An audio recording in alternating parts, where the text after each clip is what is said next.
We're here at the Schiller Institute conference in Bad Soden, and I have Vladimir Morozov, who gave a presentation this morning.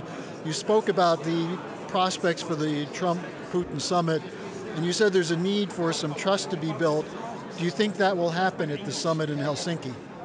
Well, I think that at least these people will have an opportunity to meet in person for some more time other than these big international summits like the G20 or APEC, etc., etc.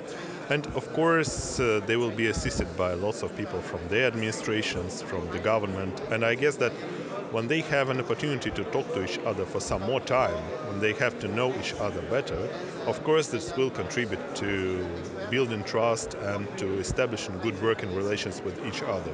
You know, actually some people tend to think that this situation is like the situation of 2001, the first meeting with George Bush and Vladimir Putin, because there was also a diplomatic crisis between Russia and the US with expelling diplomats, but after they had to meet in person, after they could discuss some issues of Russian and the US cooperation, the relations were, well, they were not the best, but they were like normal working relations of two global leaders.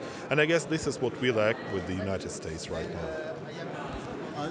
You also spoke about the importance of the Russian involvement with China in the New Silk Road.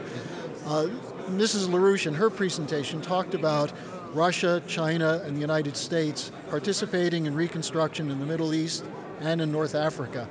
How do you see that as a possibility? Well, of course, after stabilizing the situation in Syria, after the terrorists are expelled from the territory of the country, we need a new plan, a kind, maybe not a Marshall Plan for Syria, but a kind of plan for rebuilding the infrastructure and thus helping the refugees from the European countries primarily to return back home.